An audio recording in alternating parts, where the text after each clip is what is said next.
अध्याय 6 श्री रसल की दृष्टि में सामाजिक पुनर्निर्माण। माननीय श्री बर्ट्रैंड रसेल की कृति प्रिंसिपल ऑफ सोशल रिकंस्ट्रक्शन की समीक्षा, प्रकाशित journal of the Indian economic society खंड 1 1918। श्री रसल की दृष्टि में सामाजिक पुनर्निर्माण, प्रिंसिपल ऑफ सोशल रिकंस्ट्रक्शन नामक पुस्तक की रचना माननीय श्री बर्ट्रैंड रसल ने की है और वह युद्ध के बारे में युद्धपरक साहित्य समग्रतः या तो युद्ध का प्रचार करता है या फिर उसका निवारण। श्री रसल की पुस्तक युद्ध निवारण वर्ग की है, परंतु इस वर्ग की अन्य पुस्तकों से इस पुस्तक की अलग पहचान है और होनी भी चाहिए।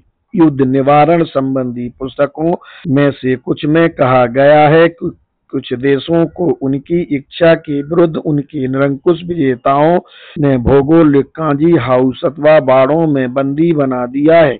यह ना तो उचित है और ना ही प्रकृति सम्मत। अन्य पुस्तकों में तथा श्री एंजल की कृति ग्रेट इल्यूजन में यह बताने का प्रयास किया गया है कि युद्ध का अजब गणित है, विजेता जितना पाता है उससे अधिक गंवाता है।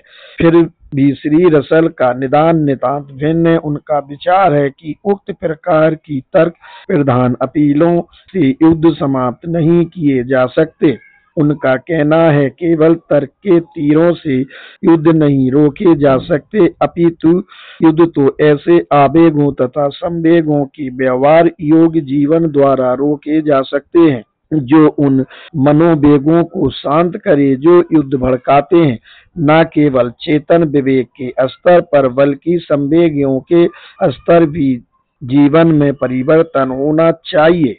जैसा अनोखा है उनका निदान वैसा ही अनोखा है उनका सामाजिक दर्शन। उनके मत के अनुसार युद्ध के द्वारा हमें मुख्यतः यह बात सीखनी है कि युद्ध मानवीय कर्म के उद्देश्यों के प्रति एक निश्चित दृष्टिकोण रहा है। यथा वे उद्देश्य क्या हैं और उनके बारे में हम समुचित रूप से आशा कर सकते हैं कि वे कैसे होंगे। यह दृष्टिकोण यदि सही हो तो लगता है कि वह संकट की घड़ी का सीना तान कर सामना करने के लिए अधिक सशक्त आधार राजनीतिक दर्शन के वास्ते प्रस्तुत कर सकता है, न कि परंपरागत उदारतावाद का दर्शन। इस रवैये के अनुरूप ही उन्होंने व्यवहारवादी मनोविज्ञान का दृष्टिकोण अपनाया है। मनोविज्ञान के इस नए विकास का एक सर्वाधिक महत्वपूर्ण योगदान यह है कि उसमें मानवीय कर्म के स्रोतों के प्रति एक नवीन दृष्टिकोण का समावेश है। इसने इस सिद्धांत को उलट दिया है कि मनुष्य की उद्यमशीलता के लिए बाह्य परिस्थितियां उत्तरदायी हैं। व्यवहारवादी का कहना है कि यदि ऐसा होता तो वह एक निष्क्रिय जीव का पूर्वानुमान रहता, और जैविक दृष्टि से यह सच नहीं है। वह कहता है कि मानव के भीतर ही कर्म के स्रोत होते हैं, क्योंकि उसमें कर्म करने की कुछ जन्मजात प्रवृत्तियां होती हैं। बाह्य परिस्थितियां कर्म की प्रेरणा नहीं देती, वे तो केवल उसे पुनः दिशा प्रदान करती हैं। व्यवहारवादी आगे कहता है कि कर्म करने की ये प्रवृत्तियां व्यवहार में आते समय सामाजिक परिस्थितियों से प्रभावित होकर रूप बदलती हैं। इन मूल प्रवृत्तियों में जो परिवर्तन होते हैं वे सर्वाधिक महत्व के हैं। उन्हीं में शब्द के सर्वाधिक व्यापक अर्थ में शिक्षा सीखनीयत होती है, किंतु सभी परिवर्तन समान महत्व के नहीं होते और यह सुधारक का कार्य है कि वह उन परिस्थितियों तथा संस्थाओं का सफाया करे जो समाज के अहित में प्रवृत्तियों का परिवर्तन करती है, और उन प्रवृत्तियों की रक्षा तथा स्थापना करें जो लोक हित में उनका परिवर्तन करती है। जो भी हो, इस बात का भारी सामाजिक महत्व है कि ये प्रवृत्तियां असीम परिवर्तन कर सकती हैं। श्री रसल के अनुसार यह केवल इसलिए संभव है मानव के आवेग प्रारंभ से ही उसकी मूल प्रवृत्तियों द्वारा निश्चित नहीं किए जाते हैं। एक निश्चित सीमा के भीतर उसकी परिस्थितियां तथा उसकी जीवन शैली उनमें भारी परिवर्तन करती हैं। इन परिवर्तनों की प्रकृति का अध्ययन किया जाए और जब राजनीतिक और सामाजिक संस्थाओं से होने वाले हित अथवा अहित का अंकन किया जाए तो अध्ययन के परिणामों को ध्यान में रखा जाए। 6 ज्ञानवर्धक अध्यायों में श्री रसल के उन परिवर्तनों का अध्ययन किया है जो राज, युद्ध, संपत्ति, शिक्षा, विवाह तथा धर्म के प्रभाव से मानव प्रकृति में हुए हैं। इनमें से प्रत्येक अध्याय का सारांश प्रस्तुत करके श्री रसल के सामाजिक दर्शन का समुचित दिग्दर्शन नहीं कराया जा सकता। अनेक संबद्ध विषयों के साहित्य में उनका सजीव योगदान है। वे सुझावों से संपन्न हैं, वे विचारोत्तेजक हैं, अतः उन्हें मूल पाठ से ही पढ़ा जाना चाहिए। जहाँ तक समीक्षा का संबंध है, हो सकता है कि यह परंपरा के विरुद्ध हो, लेकिन इस दृष्टि से यह उचित है कि यह समीक्षा एक आर्थिक पत्रिका के लिए है। उसके लिए केवल इतना आवश्यक है कि हम संपत्ति की संस्था तथा श्री रसल द्वारा बताए गए मानव प्रकृति के परिवर्तनों का विश्लेषण करें। लेकिन इससे पूर्व कि हम यह विश्लेषण करें, यह उचित होगा कि हम इस बारे में विचार कर लें कि श्री रसल के अनुसार किस प्रकार युद्ध का दर्शन प्रगति के सिद्धांतों से जुड़ा हुआ है। सर्वप्रथम यह बताना ही पड़ेगा कि चूंकि उनकी पुस्तक में युद्ध का विरोध किया गया है, अतः जो लोग उनकी कृति में निष्क्रियतावादी दर्शन की आशा करते हैं वे पूर्णतः गलत हैं। उसका कारण है, भले ही श्री रसल युद्ध के उन्मूलन के लिए चिंतातुर हैं, पर वह स्पष्ट शब्दों में कहते हैं युद्ध को जन्म देने वाले आवेगों ने जो तबाही की है, उसके बावजूद इन आवेगों वाले राष्ट्र से अधिक आशा की जा सकती है, बजाय उस राष्ट्र के जिसमें ये आवेग हो ही नहीं।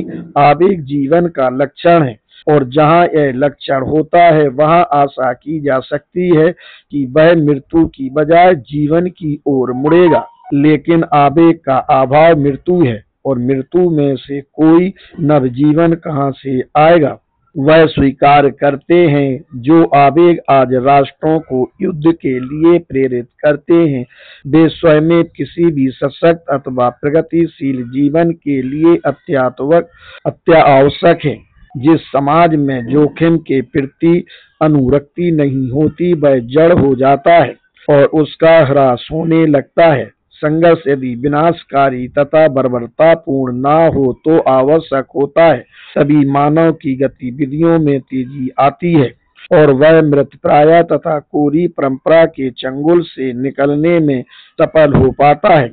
अपने ध्येय की पूर्ति की चाह मानवों की व्रत संस्थाओं से एकजुट होने की भावना ऐसी भावनाएं हैं जिन्हें कोई भी बुद्धिमान व्यक्ति नष्ट नहीं होने देगा।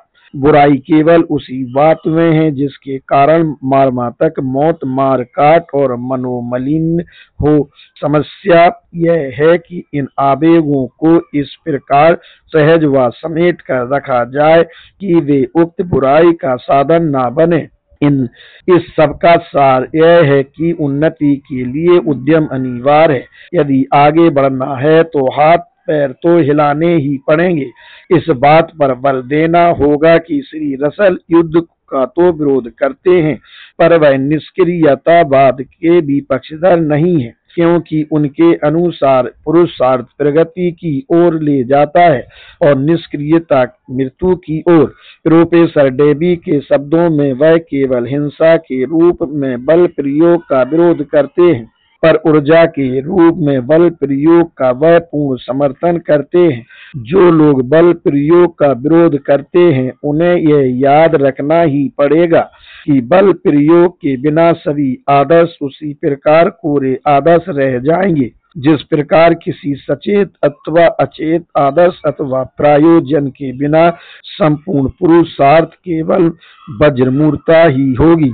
अतः साध तथा साधन संचालन शक्ति काया और छाया की भांति एक दूसरे से जुड़े हैं। साध साधन का औचित्य सिद्ध करता है। इसे लोकोक्ति में एक ऐसा अति गहन सत्य निहित है जिसे केवल इसलिए विकृत किया जाता है कि उसे गलत समझा जाता है। यदि साध साधन का औचित्य सिद्ध नहीं करेगा तो और कौन करेगा। कठिनाई यह है कि किसी साध को सिद्ध करने के लिए एक बार जिन साधनों का हम प्रयोग करते हैं उनके संचालन पर हम पर्याप्त नियंत्रण नहीं रख पाते। कारण यह है कि एक बार जब हम किन्हीं साधनों का प्रयोग करते हैं तो वे उनके साध्यों का प्रस्फुटन करते हैं, केवल हमारे मनचाहे साध का प्रस्फुटन नहीं होता। इस तत्व को हम कभी कभार ही स्वीकार करते हैं, किंतु साध सिद्धि के अपने उन्माद में हम अपने मन चाहे साध को ही रेखांकित करते हैं और इन अन्य साध्यों की ओर ध्यान नहीं देते जो उसके साथ साथ प्रस्फुटित होते हैं। निश्चय ही व्यवहार प्रधान जीवन की अनिवार्य अपेक्षाओं के लिए किसी एक साध को सर्वोपरि महत्व देना ही होगा, पर ऐसा करते समय हमें यह सावधानी बरतनी पड़ेगी कि अन्य साध्यों की बलि न चढ़ाई जाए। अतः समस्या यह है कि किसी चीज की प्राप्ति के लिए यदि हमें बल प्रयोग करना ही हो तो हमें देखना होगा कि किसी साध के लिए प्रयास करते करते हम उन साध्यों को नष्ट ना कर दें जिन्हें बनाए रखना उतना ही आवश्यक है। वर्तमान युद्ध पर इसे लागू करते समय मेरा विचार है कि बल प्रयोग का औचित्य सिद्ध करने की कोई आवश्यकता नहीं है। आवश्यकता केवल विनाशकारी हिंसा का औचित्य सिद्ध करने की है। औचित्य ऐसा होना ही चाहिए कि संसार संतुष्ट हो जाए कि किसी एक अथवा दूसरे पक्ष ने जिन साध्यों को प्रमुखता प्रदान की है वे हिंसा के अलावा किसी अन्य साधन से प्राप्त नहीं किए जा सकते थे, अर्थात संसार की स्थिरता के लिए उतने ही आवश्यक अन्य साधनों की बलि नहीं दी गई है। काफी हद तक यह सच है कि सदा सर्वदा हिंसा को नहीं टाला जा सकता और अप्रतिरोध को तभी अपनाया जा सकता है जब वह प्रतिरोध का कोई बेहतर तरीका हो, लेकिन बल प्रयोग पर बुद्धिमत्ता पूर्ण अंकुश रखने का दायित्व हम सभी पर है। संक्षेप में बात यह है कि किसी चीज की प्राप्ति के लिए हमें बल प्रयोग करना ही पड़ेगा। केवल देखना यह होगा कि हम ऊर्जा के रूप में उसका रचनात्मक उपयोग करें, न कि हिंसा के रूप में विनाशकारी दुरुपयोग। जिस रूप में प्रगति के सिद्धांत युद्ध के दर्शन से जुड़े हैं उस रूप में उसकी चर्चा के विस्तार के औचित्य को यदि जरूरी हो तो कीर्तिमान दोष को कम करने वाली एक से अधिक परिस्थितियों द्वारा सिद्ध किया जा सकता है। वर्तमान यूरोपीय युद्ध के कारण बल प्रयोग के दर्शन की काफी तथा अनर्गल निंदा हुई है। उसके फल स्वरूप निष्क्रियतावाद, शांतिवाद तथा अप्रतिरोध का सिद्धांत उभर कर सामने आया है। यह एक तथ्य है कि श्री रसल की पुस्तक में युद्ध का विरोध किया गया है और उसके लेखक को 6 माह की जेल की सजा भुगतनी पड़ी थी। उसका कारण यह नहीं था कि उसने समीक्षाधीन पुस्तक की रचना की थी, बल्कि यह था कि उसे शांतिवादी सन की ठहराया गया था। इस तथ्य का यह अर्थ लगाया जाएगा कि वह युद्ध की विभीषिका की स्वाभाविक प्रतिक्रिया के रूप में अनेक लोगों के मन में उपजी तथा प्रच्छन्न रूप से बैठी निष्क्रियता की इच्छा को बल प्रदान करती है। अतः यह जरूरी है कि यह जाना जाए कि बल प्रयोग की निंदा में श्री रसल की कितनी भागीदारी है। औचित्य सिद्ध करने वाली एक अन्य परिस्थिति यह है कि रसल के प्रति भारतीय पाठकों के मानस में पूर्वाग्रह है। यह अनुभव करना होगा कि बल प्रयोग के दर्शन के स्थान पर जिस दर्शन को बिठाए जाने की दलील दी जाती है वह सारता एवं अनिवार्यता पूर्व का दर्शन है। यह स्पष्टता कहा जाए तो भारतीय दर्शन है। अतः यह और भी अधिक महत्वपूर्ण हो जाता है कि भारत के पाठकों के सम्मुख श्री रसल की छवि उनके दृष्टिकोण की सही व्याख्या के साथ प्रस्तुत की जाए। इन पाठकों के मन में शांतिमय जीवन की स्वयं जनित इच्छा है अप्रतिरोध के सिद्धांत के प्रति उनका दार्शनिक झुकाव है। मेरा विचार है कि यदि उन्हें सचेत न किया गया तो वे जीवन के प्रति अपने दृष्टिकोण के औचित्य को श्री रसल की रचनाओं में खोजने लगेंगे। जीवन के प्रति भारतीय दृष्टिकोण क्या व्यवहार योग्य दृष्टिकोण है। ईसाइयत के बारे में नीत्शे ने अपनी सनक में कहा है कि केवल एक ही ईसाई था और उसे क्रॉस पर टांग दिया गया था। उसका आशय यह है कि जीवन के प्रति मसीही दृष्टिकोण व्यवहारिक नहीं है। यह टिप्पणी यदि ईसाइयत के बारे में खरी है तो वह जीवन के प्रति भारतीय दृष्टिकोण के बारे में बहुत कुछ खरी होनी चाहिए। भले ही प्रदेश की दृष्टि से ईसाइयत पश्चिम की है, पर जहाँ तक उसके उद्गम तथा सार तत्व का संबंध है वह सारता पूरब की है। भले ही इतना कटु न हो, पर उपरोक्त जैसा ही निंदात्मक दृष्टिकोण श्री रसल का निष्क्रियतावाद के दर्शन के बारे में है। लेकिन खेद का विषय है कि भारतीय इस दृष्टिकोण से चिपके हुए हैं। उन्होंने कभी सोचा व समझा ही नहीं कि सिद्धांत रूप में वह संभव नहीं है। न ही उन्होंने देश में हुए अनेक उतार चढ़ावों की ओर ध्यान दिया। इसके विपरीत आजकल भारतीय राष्ट्रवाद का बोलबाला है। अति खेद का विषय है कि वह इस प्रकार से सब भारतीय वस्तु का औचित्य सिद्ध करता है। हो सकता है कि ऐसे वातावरण में इस दृष्टिकोण को मान्यता दी जाए और वह चलता रहे। ध्यान दें कि पूर्व तथा पश्चिम के बीच घोर विरोधाभास है। भले ही युद्ध के कारण वे कुछ मंद हो गए हों, फिर भी पूरब सदा ही आतुर रहता है कि वह अपनी आवश्यकता के तुष्टीकरण में इसे विरोधाभास को प्रमुखता दे कि वह युद्ध और विनाश को जन्म देने वाले पश्चिम के अति भौतिकतावाद से मुक्त है। लेकिन पश्चिम पर ऐसे क्रूर विरोधाभास के आरोपण का कोई औचित्य नहीं है। पूरब बड़े मजे से यह भूल जाता है कि भौतिकवादी तो हम सभी हैं। स्वयं पूरब भी इसका अपवाद नहीं है।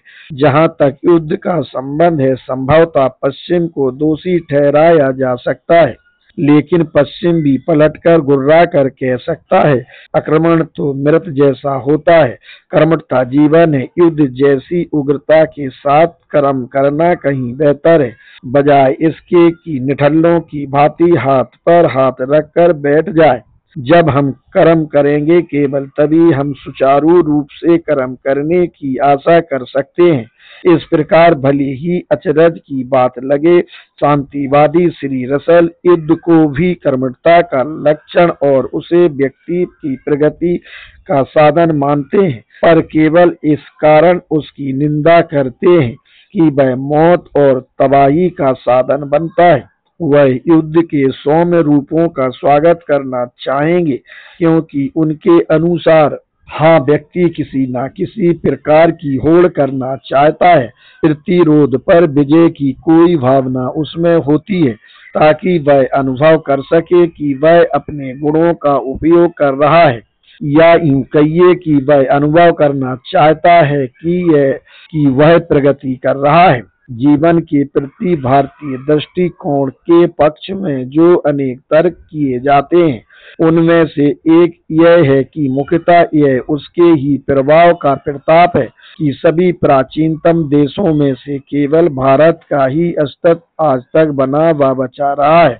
यह कथन प्रायः ऐसे लोगों के श्रीमुख से भी सुना जाता है जिनके मत को सहजता से अस्वीकार नहीं किया जा सकता। इस कथन की प्रामाणिकता अथवा अप्रामाणिकता के पचड़े में मैं नहीं पड़ना चाहता। अस्तित्व में बने रहने की बात को मानते हुए मैं एक और महत्वपूर्ण बात कहना चाहता हूँ। वह यह है कि अस्तित्व में बने रहने के अनेक तरीके हैं और उन सभी की समान रूप से प्रशंसा नहीं की जा सकती। यथा अवसर को देखते हुए रण क्षेत्र में पीछे हटने से संभव है कि कमजोर श्रेणी के लोगों को जीवित रहने का मौका मिल जाए। हो सकता है कि नत होने या घुटने टेकने की क्षमता भी स्थिति का डटकर मुकाबला करने की भांति ही किन्हीं लोगों के जीवित रहने की शर्त बन जाए। अतः सामान्य धारणा की भांति यह स्वीकार नहीं किया जा सकता कि यदि युग युग से किन्हीं लोगों का अस्तित्व चला आ रहा है तो वे युग युग से फल फूल और सुधर रहे हैं। महत्व अस्तित्व में बने रहने का नहीं है, बल्कि अस्तित्व की गुणवत्ता और उसके स्तर का है। यदि श्री रसल की रचनाओं के भारतीय पाठक अपने अस्तित्व के स्तर पर दृष्टि डालें और केवल अस्तित्व में ही बने रहने से संतुष्ट न हो जाएं, तो मुझे पूरा विश्वास है कि उन्हें निश्चित रूप से अपने जीवन मूल्यों के पुनर्मूल्यांकन की आवश्यकता दिख पड़ेगी। यह तो हुई युद्ध के दर्शन के बारे में श्री रसल के दृष्टिकोण की चर्चा। आइए अब हम संपत्ति के प्रभाव के बारे में उनके विश्लेषण पर विचार करें। श्री रसल अपनी समीक्षा के दौरान समाज के विभिन्न वर्तमान आर्थिक संगठनों, उनसे प्रस्तुत सामाजिक बुराइयों और उन्हें दूर करने के उपायों का उल्लेख करते हैं। प्रस्तुत है उन्हीं के शब्दों में उनकी आलोचना का सार। वर्तमान व्यवस्था की बुराइयों की जड़ उपभोक्ता, उत्पादक तथा पूंजीवादी के अनेक हितों के बीच का अलगाव है। इन तीनों में से प्रत्येक का ना तो समुदाय के रूप में अथवा किसी एक का अन्य दो के साथ कोई समान हित है। सहकारी व्यवस्था उपभोक्ता और पूंजीपति के हितों का समन्वय करती है। संघीपतवाद सिंडिकेलिज्म उत्पादक तथा पूंजीपति के हितों का समन्वय करेगा। कोई भी तीनों के हितों का समन्वय नहीं करता अथवा उद्योग संचालकों के हितों का तादात्म्य समुदाय के हितों के साथ नहीं करता। अतः उनमें से कोई भी औद्योगिक संघर्ष का पूर्ण निवारण नहीं कर सकता अथवा मध्यस्थ के रूप में राज्य की आवश्यकता को नहीं टाल सकता। लेकिन उनमें से कोई भी वर्तमान व्यवस्था से बेहतर होगा और संभवतः दोनों का मिश्रण वर्तमान उद्योगवाद की अधिकांश बुराइयों को दूर कर सकेगा। कैसी अचरज की बात है, जहां पुरुष एवं महिलाओं ने राजनीतिक लोकतंत्र प्राप्त करने के लिए संघर्ष किया है, पर उद्योग में लोकतंत्र लाने के लिए कुछ भी नहीं किया है। मेरे विचार में औद्योगिक लोकतंत्र के अपार लाभ हो सकते हैं यदि यह तो सहकारी आदर्श को अपना लिया जाए अथवा प्रशासन के प्रायोजन के लिए किसी व्यापार अथवा उद्योग को इकाई रूप में मान्यता दे दी जाए और किसी प्रकार का वैसा स्वशासन प्रदान किया जाए जैसा कि संघीपतवाद सिंडिकेलिज्म प्राप्त करना चाहता है। ऐसा कोई कारण नहीं है कि सभी प्रशासनिक इकाइयां भौगोलिक इकाइयां हों। यह व्यवस्था पहले जरूरी नहीं है। यदि ऐसी कोई व्यवस्था हो जाए तो अनेक लोग अपने धंधों पर पुनः गर्व करने लगेंगे और एक बार फिर उस सृजनात्मक आवेग के लिए मार्ग खुल जाएगा जो आज चंद सौभाग्यशाली लोगों को छोड़कर से सभी के लिए बंद है। ऐसी व्यवस्था की अपेक्षा है कि भूस्वामी समाप्त हो और पूंजीपति पर अंकुश लगे, लेकिन वह अर्जन की समानता नहीं चाहती और समाजवाद की भांति वह कोई जड़ अथवा अंतिम व्यवस्था नहीं है। वह तो एक प्रकार से शक्ति तथा पहलकदमी के लिए ढांचा मात्र है। मेरा विचार है कि किसी ऐसे ही उपाय से व्यक्ति की अबाध प्रगति का तालमेल उन विशाल तकनीकी संगठनों से किया जा सकता है जिन्हें उद्योगवाद ने आवश्यक बना दिया है। औद्योगिक व्यवस्था के बारे में प्रायः यह आलोचना की जाती है कि वह खंडों में बटे नैतिक आचरण को बढ़ावा देती है, वह व्यक्तित्व को बौना तथा श्रमिकों को दास बनाती है। ऐसा कोई अंजाम न निकले, इसके लिए श्री रसल आर्थिक संस्थाओं के सामाजिक प्रभावों के बारे में सतर्कता की भावना, दृष्टिकोण की व्यापकता तथा दार्शनिक पकड़ प्रस्तुत करते हैं। मेरी इच्छा है कि काश संपत्ति के मानसिक प्रभावों के उनके विश्लेषण के बारे में भी वैसा ही कहा जा सकता। लेकिन संपत्ति के इस पक्ष से संबंधित उनकी चर्चा में कतिपय प्रत्यक्ष मिथ्या धारणाएं पाई जाती हैं, उन्हें उजागर करना जरूरी है। पहली मिथ्या धारणा धन लोलुपता संबंधी कथन के दामन में लिपटी हुई है। इसमें कहा गया है कि इसके जाल में फंसकर मानव सफलता संबंधी मिथ्या धारण गढ़ लेता है और अपने उद्योगों का गुणगान करने लगता है, जो मानव कल्याण में रत्ती भर भी सहयोग नहीं देते। वह स्वभाव तथा प्रायोजन की एक निष्प्राण एकरूपता को बढ़ावा देती है। वह जीवन के उल्लास का ह्रास करती है।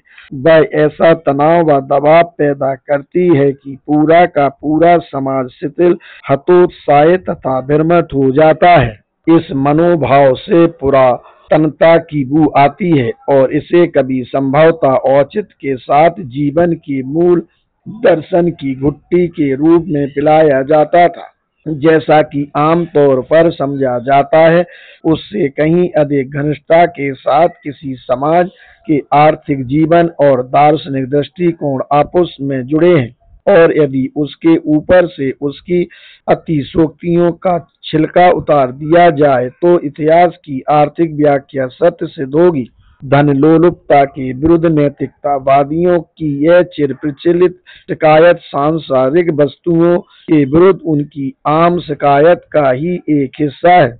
वह इस विश्वास विशेष को पुष्ट करने वाली आर्थिक परिस्थितियों में अपना औचित्य खोजती है। यदि इसे ध्यान में रखा जाए तो आसानी से समझ में आ जाएगा कि किस कारण से विपन्नों को खट्टे अंगूरों का दर्शन सभी विश्वासों में से अति उदार लगता है और किस कारण से वह उन चीजों के हमारे मूल्यों के ऊपर अधिकांशता मंडराता रहता है, जिन्हें हम अपने भरपूर प्रयास के बावजूद प्राप्त कर पाते हैं अथवा प्राप्त नहीं कर सकते।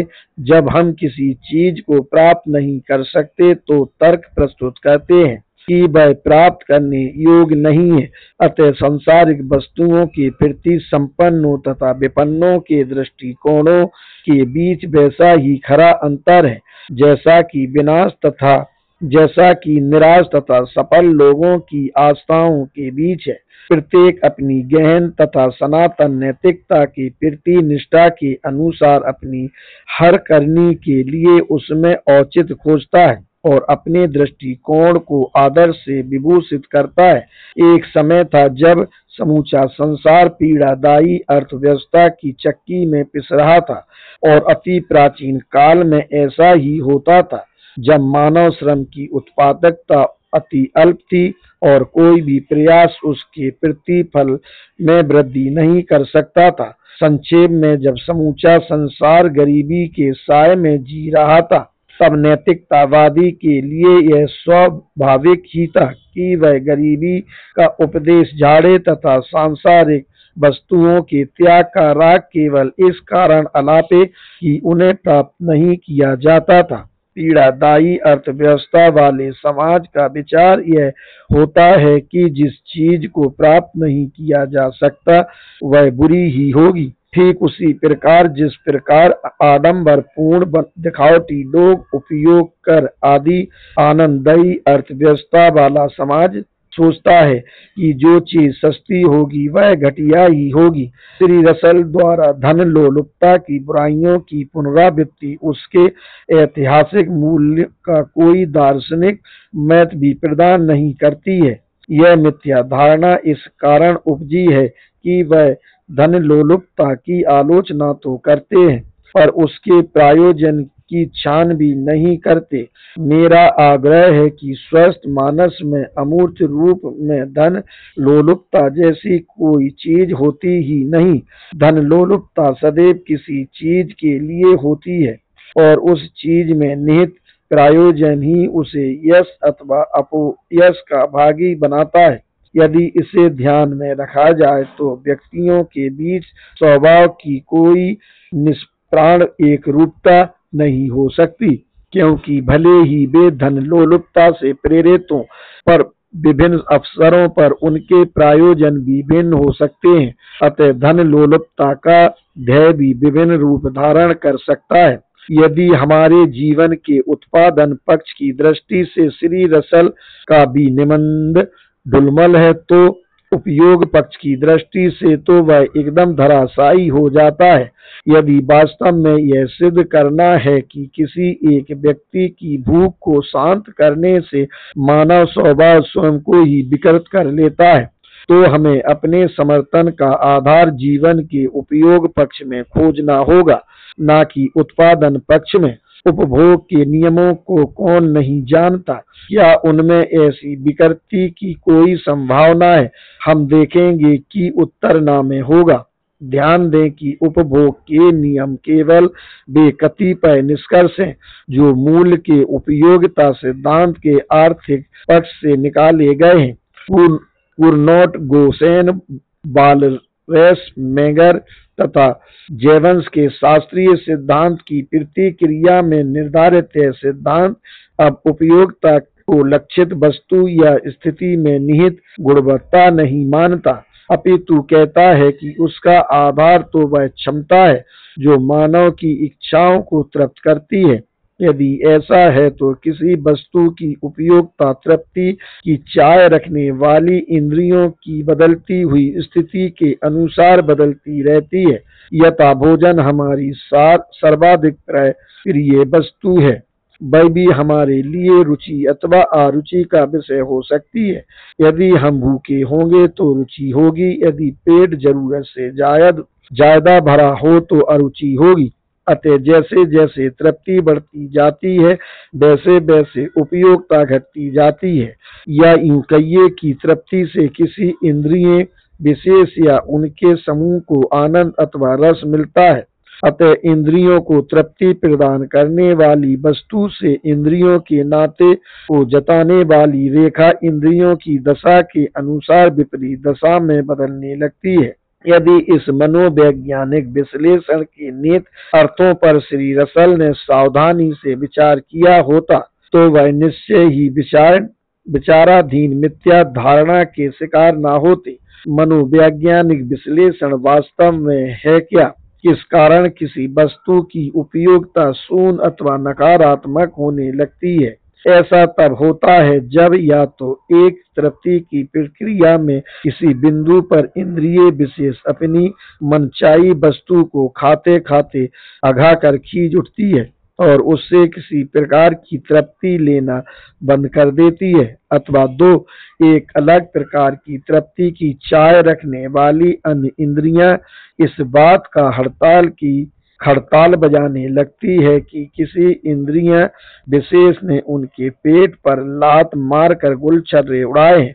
तो दूसरे दृष्टिकोण को उचित ठहराते हुए प्रोफेसर गिंडीज कहते हैं, यदि किसी इंद्रिय विशेष या इंद्रिय समूह के चावों को पर्याप्त तृप्ति के साथ दिल खोलकर पूरा किया जाता है तो उपेक्षित इंद्रियां हड़ताल कर देती हैं और प्रायः वह आग्रह इतना हठपूर्ण होता है कि हम विवश होकर उनकी तुष्टि के लिए प्रयास करने लगते हैं।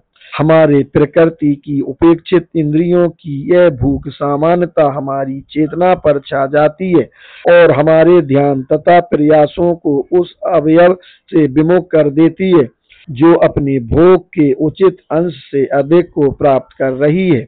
जो दो वैकल्पिक स्पष्टीकरण दिए गए हैं उनमें से संभवतः श्री गिंडिग का स्पष्टीकरण अधिक सही है। व्यवहारवादियों की परिकल्पना है कि समूचा इंद्रिय तंत्र एक चेतन इकाई है।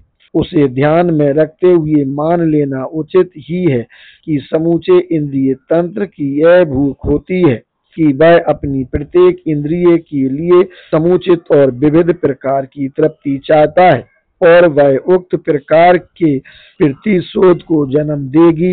यही वह प्रतिरोध है जो उपभोग की विविधता नामक नियम को मानने के लिए हमें विवश करता है। यदि यह एक तत्व है तो फिर यह समझ पाना सरल नहीं है कि कैसे कोई एक इंद्रिय शाश्वत चौधराहट से समूचे इंद्रिय तंत्र को विकृत कर सकती है। इसका दूसरा पक्ष भी है, भले ही एक बार में एक ही इच्छा की पूर्ति हो, पर बारी बारी से सभी इच्छाओं की पूर्ति होगी। अतः सौभाग्य से मानव प्रकृति का ताना बाना ही ऐसा है कि वह एकांगी विकास का विरोध करती है, और उसके इस वायदे के बारे में कोई संदेह नहीं रह जाता है कि वह अनुकूल पर्यावरण में सर्वांगीण विकास करेगी। वह विविध प्रकार की अपनी मनचाही भोजन सामग्री को चाहे बौद्धिक हो या आध्यात्मिक प्राप्त कर सकेगी या नहीं। यह एक ऐसा मामला है जिस पर उसका कोई बस नहीं। यदि भोजन की विविधता के प्रभाव में वह विकृति हो जाती है तो वह समाज की भूल होगी, उसकी अपनी नहीं। श्री रसल का एक अन्य आरोप है कि संपत्ति परिग्रह वृत्ति का साकार रूप है और वह युद्ध को जन्म देती है। हम श्री रसल से सहमत हो सकते हैं, पर यह भी कह सकते हैं कि संपत्ति के प्रभावों को फ्रेडरिक नीत्शे ने श्री रसल की अपेक्षा कहीं बेहतर ढंग से निरखा परखा था। इस प्रभाव का स्तर एक कथा में आ जाता है। थुसिडाइडस ने कहीं कहीं इसका जिक्र किया है। कथा इस प्रकार है, एक किसान था। फसल काटने के बाद वह उस ढेर के पास बैठकर सोच रहा था कि वह उसे मंडी में बेचेगा तो उसे कितना लाभ होगा। वह अपनी कल्पना लोक में डूबा हुआ था कि अचानक एक डाकू वहां था धमका। उसका स्वप्न भंग हो गया और रंच मात्र भी प्रतिशोध न करते हुए वह तुरंत अपने ढेर के बंटवारे के लिए राजी हो गया। वह कहने लगा, प्रभु तेरी बड़ी कृपा है, तूने मुझे बचा लिया। केवल आधे भाग का ही नुकसान हुआ। उस वक्त चाहे केवल कथ हो या पूरा तत्व, इसमें सत्य का ऐसा सार है जो सदा ही अनुभव नहीं किया जाता। काल के प्रभाव में मानव की उग्र प्रकृति उसके लाभार्जन उसे किस हद तक नियंत्रित करते हैं, उसे मापा व नापा नहीं जा सकता, पर इसमें कोई संदेह नहीं कि नियंत्रण होता है। नीत्शे को इसका पूर्ण ज्ञान था, अतः वह नहीं चाहते थे कि उनके प्रति मानव सुपरमैन के पास कोई संपत्ति हो। उन्हें आशंका थी कि कहीं ऐसा न हो कि सौदेबाजी में अपने लाभार्जन को गंवाने के डर से वह प्रति मानव उस विध्वंस को तांडव न करे जो नीत्शे उससे कराना चाहते थे। अतः हम कह सकते हैं कि दोष संपत्ति का नहीं है बल्कि विषय वितरण का है। यथा जिनके पास संपत्ति है ही नहीं, वे उसे पाने के लिए उन लोगों की अपेक्षा कहीं अधिक विध्वंस करने के लिए तत्पर रहेंगे जिनके पास संपत्ति है। आधुनिक युग का औद्योगिक विवाद इसका एक और उदाहरण है। उक्त टिप्पणियों को ध्यान में रखकर ही यह समझा जा सकता है कि हड़ताल के दौरान मालिकों की अपेक्षा मजदूर कहीं अधिक हिंसक हो जाते हैं। जहां जोखिम होगी वहां ध्येय की धार कुंठित हो जाएगी और जहां जोखिम नहीं होगी वहां उसकी धार पैनी हो जाएगी।